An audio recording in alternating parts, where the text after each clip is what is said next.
राजस्थान की जमीन पर कई एक महान राजा हुए और उन्हें अपनी जमीन की आन बान शान बनाए रखने के लिए अपने प्राण तक बलिदान कर दिए। आज की ये कहानी एक छोटी सी विरासत की है, जिसमें कैसे एक राजा को उसके अपने ही राज्य से जाना पड़ा। आखिर क्या हुआ था? इतिहास के पन्नों में अनजान इस दिलचस्प कहानी जानने के लिए चलते हैं। तो चलो, उससे पहले आप वीडियो को लाइक और चैनल को सब्सक्राइब जरूर कर ले, जिससे ऐसी ही इंटरेस्टेड स्टोरी आपके लिए लेकर आते रहे। राजस्थान में कई छोटी बड़ी विरासतें हुई, कुछ अस्तित्व में रही तो कुछ का अपनों ने गला घोंट दिया। ये कहानी ऐसी ही विरासत की है जिसमें कुछ अपने ही अपनों का दमन करते हुए आगे बढ़ना चाहते थे। समय था 15वीं सदी, जब राजस्थान की एक छोटी सी विरासत की कमान राजा विजय बहादुर के हाथ में थी। राजा बड़े प्रतापी, साहसी और अपनी प्रजा के प्रति निष्ठावान थे। उनके राज्य में सभी लोग बहुत ही खुश थे। राजा की एक पत्नी थी जिसका नाम था सुलेखा। वह अपनी सुंदरता और बुद्धिमत्ता के लिए प्रसिद्ध थी।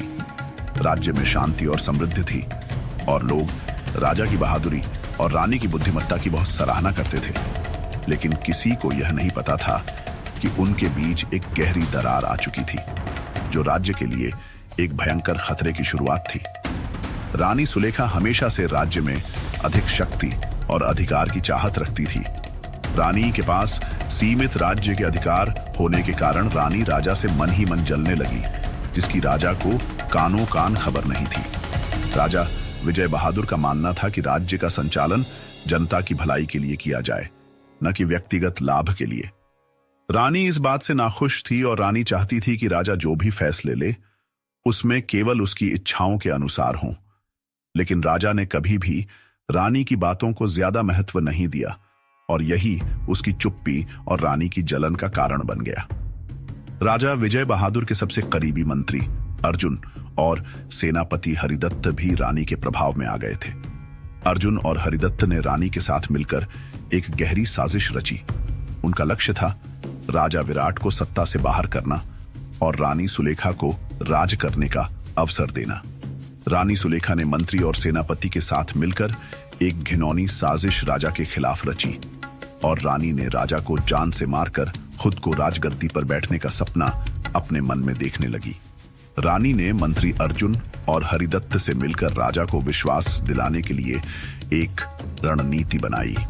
उन्होंने राजा से यह झूठी खबर दी कि पड़ोसी राज्य के राजा ने हमला करने की योजना बनाई है और हमें तुरंत युद्ध की तैयारी करनी चाहिए। राजा विजय बहादुर सेनापति की दी हुई खबर को सच मान बैठे और रानी के बिछाए गए जाल में फंस गए और तुरंत अपनी सेना को तैयार करने का आदेश दिया। लेकिन रानी और उसके सहयोगियों ने जानबूझकर युद्ध की स्थिति को बढ़ावा दिया। वे चाहते थे कि राजा युद्ध में इतना उलझ जाए कि वह अपने राज्य और परिवार को भूल जाए। राजा विजय बहादुर ने जैसे ही युद्ध की तैयारी शुरू की, वैसे ही रानी सुलेखा ने एक और चाल चली। उसने राजा से कहा, आपने हमेशा मेरे प्रति प्यार और सम्मान दिखाया है, लेकिन अब आपको मुझे कुछ विशेष निर्णय लेने का अधिकार देना होगा। मुझे लगता है कि राज्य की सुरक्षा और हमारी स्थिति के लिए यह जरूरी है। राजा ने रानी की बात मानी और उसे अधिक अपने राज्य के सभी अधिकार दे दिए और युद्ध के लिए चले गए। रानी के पास अब पूरे राज्य की सत्ता हाथ में थी। रानी ये सब पाकर खुश थी। इसके बाद रानी ने अर्जुन और हरिदत्त से मिलकर अपने अगले कदम की योजना बनाई। उसने राजा को युद्ध के लिए भेजने के बाद, राज्य की सत्ता पर कब्जा पूरा अधिकार हो जाने के बाद, रानी ने जनता में यह अफवाह फैलाना शुरू कर दिया कि राजा अब युद्ध से वापस नहीं लौटेंगे और उसे ही सत्ता की जिम्मेदारी संभालनी है। धीरे धीरे रानी ने राजा के बारे में यह झूठी जानकारी फैलाई कि वह युद्ध में मारे गए हैं। उधर राजा जो युद्ध कर रहे थे, युद्ध के दौरान अपने सैनिकों के साथ संघर्ष कर रहे थे, उसकी सेना हारने के कगार पर थी और उसने सोचा कि यह शायद उनका अंत होगा। फिर भी वह साहस से युद्ध के मैदान में डटे रहे। राजा को एक गुप्तचर ने एक सूचना दी कि रानी ने उसकी मौत की अफवाह फैला दी है। राजा बहुत आहत हुआ। उसने किसी तरह युद्ध समाप्त किया और अपने सैनिकों को वापस भेज दिया। जब राजा विजय बहादुर अपने राज्य लौटे तो उन्होंने देखा कि रानी सुलेखा और उसके सहयोगियों ने राज्य में सत्ता पर पूरी तरह कब्जा कर लिया है। राजा को जीवित देखकर राजा की प्रजा बहुत खुश हुई। राजा अपनी प्रजा से बात ही कर रहे थे, तभी रानी के एक दूत द्वारा राजा को बुलावा आया तो राजा खुश हुआ और मन में सोचने लगा कि रानी ने उसके लिए बुलावा भेजा है। राजा रानी के पास पहुंचा तो उसने देखा कि उसके साथ उसी के दरबारी और सैनिक सही तरीके से पेश नहीं आ रहे हैं जैसे पहले आते थे। राजा समझ गए कि कुछ दाल में काला है। राजा ये सोच रहे थे, तभी रानी ने कहा, आप युद्ध में पराजित हो चुके हैं, अब राज्य की जिम्मेदारी मेरे पास है, आप इस राज्य में अब कोई निर्णय नहीं ले सकते। ये सब सुनकर राजा दुखी हुआ और उसकी पत्नी ने, जिसे उसने अपना जीवन साथी समझा था, उसे धोखा दिया था। ये सब सुनकर राजा दरबार से चले जाते हैं।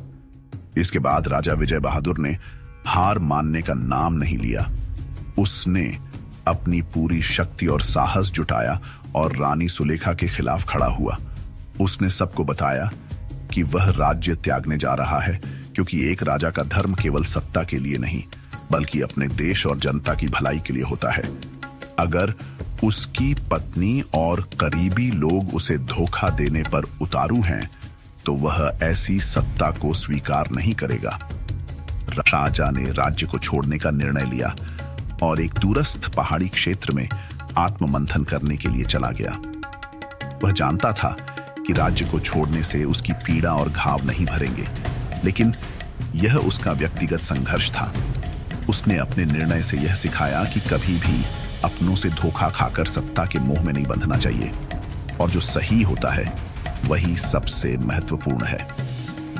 रानी सुलेखा, अर्जुन और हरिदत्त ने शुरू में सोचा था कि राजा को राज्य से बाहर करने के बाद वे आसानी से शासन करेंगे, लेकिन उनके छल के परिणाम जल्द ही सामने आने लगे।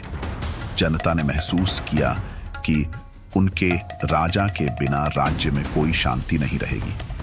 राज्य की प्रजा ने रानी के खिलाफ तरह की बातें होने लगी और रानी का कोई भी आदेश मानने को तैयार नहीं था, जिससे राज्य के हालात बिगड़ने लगे। अंत में रानी सुलेखा और उसके सहयोगी खुद ही अपने किए गए कृत्यों के कारण अकेले पड़ गए। राज्य के सभी लोग राजा विजय बहादुर के पास पहुंच गए और उन्हें दोबारा राजा बना हुआ देखना चाहते थे। ये सभी लोग राजा से विनती कर रहे थे। तभी कुछ समय बाद रानी और उनके साथ मंत्री और सेनापति आ पहुंचे, सिर को झुकाकर राजा के पास खड़े हो गए। ये सब देखकर राजा को दया आ गई और राजा विजय बहादुर ने माफ कर दिया।